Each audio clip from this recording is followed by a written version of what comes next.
वो कह रहे थे कि मैं केरल से रवाना हुआ और दिल्ली तक पहुंच गया हूं। हिंदू मुस्लिम ऊंचा नीचा गरीब अमीर गरीब ये सब जो दिखाई देता है ये सच नहीं। हम सब एक है, भारत एक है। मेरे मन में आया उनको पूछूं जब भारत एक है तुम किसको जोड़ने के लिए निकले और भारत तोड़ा किसने था? वो राहुल गांधी जो उस समय अध्यक्ष थे उन्होंने जिस तरह की घोषणाएं की थी उन्हीं घोषणाओं को सचिन पायलट साहब जो प्रदेश के अध्यक्ष थे उन्होंने दोहराया था। अशोक गहलोत जो उस समय अपने पश्चिमी राजस्थान में सबसे बड़े नेता थे उन्होंने भी दोहराया था। कांग्रेस पार्टी के हर छोटे बड़े नेता ने उस वाक्य को दोहराया और उन्होंने कहा कि हम किसानों का कर्जा माफ करेंगे, 10 तक गिनती गिनी, युवाओं को रोजगार देंगे और जब तक रोजगार न दे पाएंगे तब तक बेरोजगारी भत्ता देंगे, महिलाओं को आत्म सुरक्षा देंगे और राजस्थान में कानून और व्यवस्था का राज कायम करेंगे। लेकिन वो सारे के सारे घोषणाएं, सारे के सारे वादे थोथे खोखले साबित हुए। किसान आज भी कर्ज की मार से मर रहा है। राजस्थान में 10-11 से ज्यादा किसानों ने वीडियो लाइव करके आत्महत्या की है कर्जा माफ न होने के कारण से।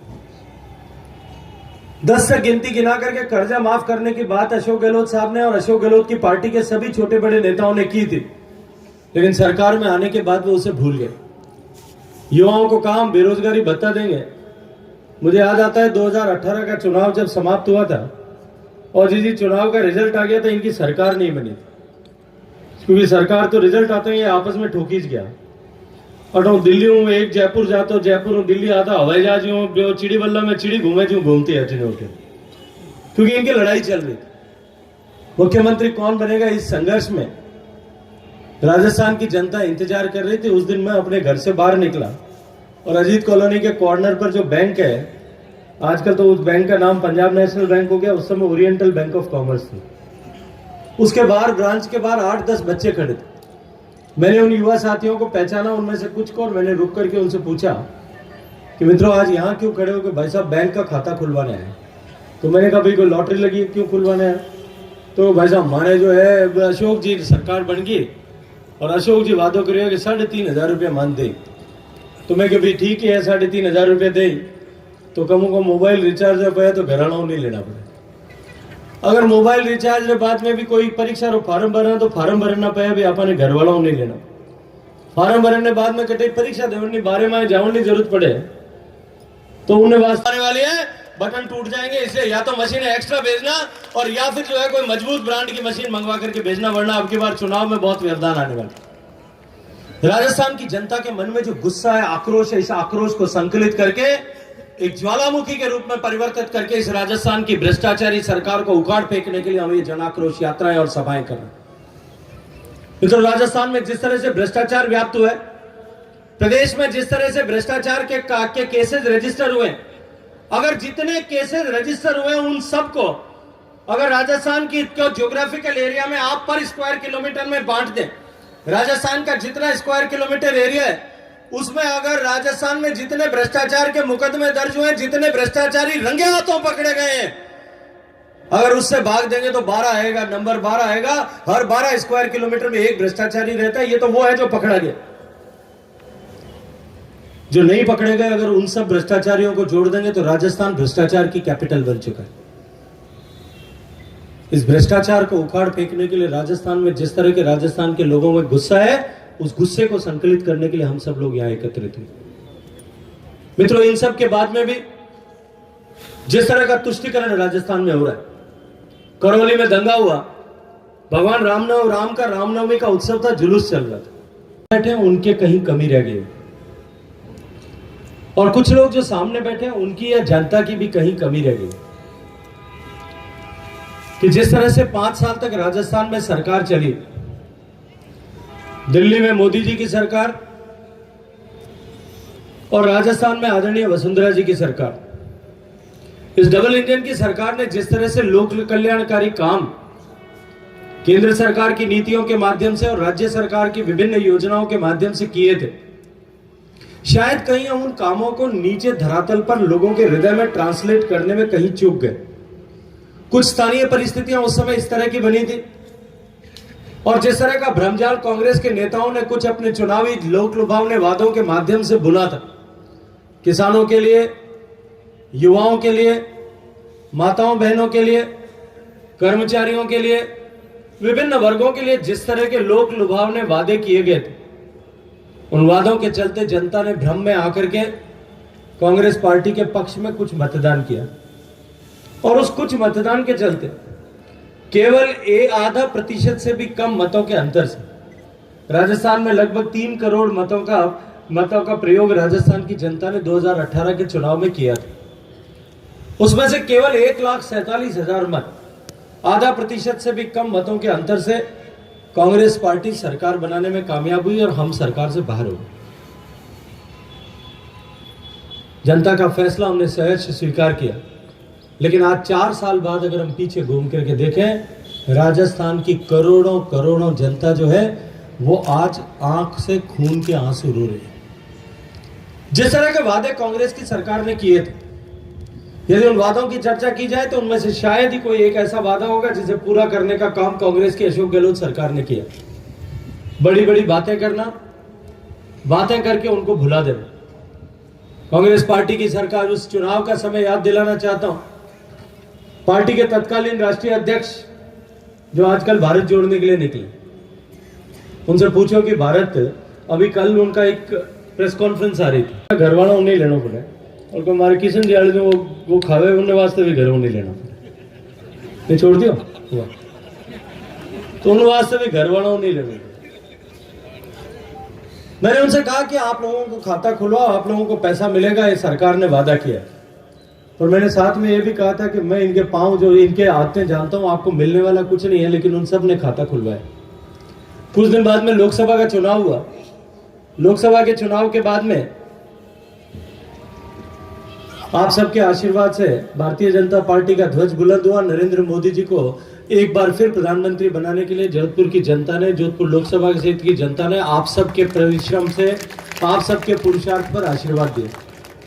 हमने एक इतिहास बनाते हुए जोधपुर से मुख्यमंत्री के पुत्र को धरातल पर बिठा करके और हमने जोधपुर में कमल का फूल खिला करके माननीय नरेंद्र मोदी जी के नेतृत्व को समर्पित किया। आप सबके आशीर्वाद के बाद और आप सबके आशीर्वाद के बदौलत मुझे माननीय प्रधानमंत्री जी ने देश की सरकार में जल शक्ति मंत्री के नाते काम करने का अवसर दिया। चुनाव संपन्न होने के बाद में जब मैं पहली बार जोधपुर आया था, मंत्री पद की शपथ लेकर के आप सब लोगों के बीच में आया, तो मैं 2 दिन आप लोगों के साथ में रुका था। मैं जब दूसरे दिन घर से बाहर निकला तो बैंक के बाद में बाहर उनमें से 8-10 में से 4-5 बच्चे मुझे खड़े हुए फिर मिल गए।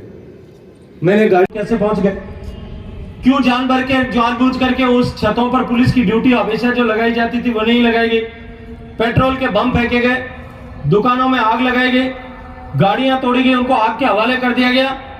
भगवान राम के जुलूस पर जिस तरह का अत्याचार हुआ, जब प्रतिकार हुआ और प्रतिकार के संवाद में राजस्थान की सरकार के दबाव में पुलिस ने जांच में भी जो है वो तुष्टिकरण किया, जांच के बाद गिरफ्तारी में भी तुष्टिकरण किया, गिरफ्तारी के बाद कार्रवाई में भी तुष्टिकरण किया और कार्रवाई के बाद चालान में भी तुष्टिकरण किया और उसके बाद में सरकार ने मुआवजे में भी तुष्टिकरण किया। जो पीड़ित थे उनके ऊपर मुकदमे दर्ज किए गए, जो जिनके घर जलाए गए उनके ऊपर मुकदमे दर्ज किए गए और दबाव बना करके दोनों तरफ बराबर करने की कोशिश जो की गई, उसके कारण से जो ऐसे अपराधियों के, ऐसे मजहबी उन्मादी लोगों के जो हौसले बुलंद हुए, उसके कारण से कन्हैयालाल टेलर का गला काट करके हत्या कर दी, सिर धड़ से अलग कर दिया गया। अगर पहले दिन उन ऐसे अत्याचारी लोगों को, ऐसे उन्मादी लोगों को ठीक से सबक सिखाया गया होता तो कन्हैयालाल बेचारा, उसकी बीबी जो है आज बिलख नहीं रही होती। खोलने के बाद में जब वापस धमकी मिली, वो बेचारा संदिग्ध लोग रैकी करने आए थे, वो थाने में गया तो थाने के लोग कहते हैं चुपचाप जाके काम कर, जिस दिन कोई आए तो हमको टेलीफोन कर देना। बेचारे को टेलीफोन करने का समय भी नहीं मिला, गर्दन काट करके नहीं। राजस्थान में थोड़ा कोई 20 किलोमीटर जाएगा बॉर्डर। राजस्थान रे 200 विधानसभा में वर्तमान रे कांग्रेस री सरकार, कांग्रेस सरकार रो कुराज, कांग्रेस सरकार रो कुशासन कांग्रेस सरकार में व्याप्त भ्रष्टाचार, कांग्रेस सरकार में व्याप्त तुष्टीकरण और कांग्रेस सरकार में व्याप्त भाई भतीजावाद, आ सबरे विरुद्ध राजस्थान री 200 विधानसभा में एक साथ भारतीय जनता पार्टी रा प्रदेश नेतृत्व रा आह्वान पर 200 विधानसभा में जन आक्रोश यात्रा आप संपन्न करी। 10 दिन री यात्रा रे बाद प्रदेश नेतृत्व रा आह्वान पर राजस्थान री सभी 200 विधानसभा में जन आक्रोश सभा इन तरह सभा मारो आयोजन हो रही है। उन्हीं श्रृंखला में अपन जोधपुर शहर री 3 विधानसभा रो सम्मेलन, उनमें मंच पर विराजमान भारत सरकार रा मंत्री, भारतीय सेना रा पूर्व सेनाध्यक्ष आदरणीय जनरल वीके सिंह साहब, जोर और ताली बजा एक बार स्वागत कर दो। जोधपुर में की कर जोश में हाथ ऊंचा करो, मुट्ठी बंद करो, पूरी ताकत में बोलो भारत माता की, भारत माता की।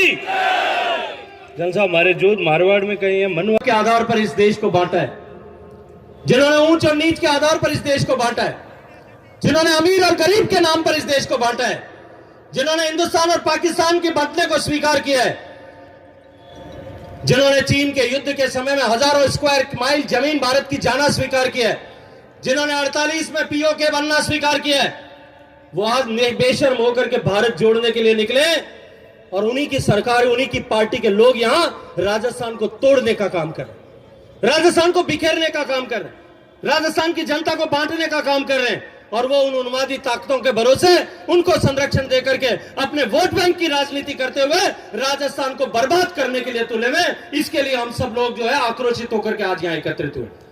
मैं आज आप लोगों से एक बात पूछना चाहता हूं, मैं आप लोगों से प्रश्न करना चाहता हूं एक बात, कि इस निकम्मी सरकार को आप बदलना चाहते हैं कि नहीं बदलना चाहते? आप जो अपमान महिलाओं का हुआ है, राजस्थान में 27,000 बहनों के साथ में बलात्कार हुआ है, उसका बदला लेना चाहते हैं कि नहीं चाहते? राजस्थान के युवाओं के साथ में 75 लाख युवाओं के साथ में धोखा हुआ है, राजस्थान में युवाओं को उसके कारण से सुसाइड करनी पड़ी है, उसका बदला लेना चाहते हैं कि नहीं चाहते? राजस्थान के किसानों के साथ में धोखा हुआ है, उसका बदला लेना चाहते हैं कि नहीं चाहते? जो राजस्थान आदरणीय वसुंधरा जी के नेतृत्व में जब सरकार चलती थी तब पहले, दूसरे और तीसरे नंबर का प्रदेश होता था, उस राजस्थान को नीचे से दूसरे और तीसरे नंबर का प्रदेश बनाने का पाप जिन्होंने किया है, उनको उखाड़ करके फेंकना चाहते हैं कि नहीं चाहते? अगर फेंकना चाहते हैं तो केवल आज इस जनाक्रोश सभा का समापन करने से काम नहीं चलेगा। आज हमको यहां से प्रारंभ करना पड़ेगा, यहां से आरंभ करना पड़ेगा। पहले दिन यहां से आज शुरुआत करनी पड़ेगी, संकल्प करके यहां से जाना पड़ेगा कि आज से लेकर के 2023 में जब भी चुनाव होगा, मैं 2023 कह रहा हूं, 2023 के दिसंबर में वैसे हमारा चुनाव होना है, नवंबर अंत में या दिसंबर, लेकिन जिस तरह की खटर पटर चल रही है मुझे सुनाई दे रही, मुझे लगता है कि शायद त्रिपुरा या कर्नाटका के साथ में भी हो सकता है। मोजा टाइट बांधना शुरू कर दो, 3-4 महीना में चुनाव आने वाला। जगन्नाथ जी नाराज मत हो ना, जीजी को कहा उसे। दिसंबर में चुनाव होंगे।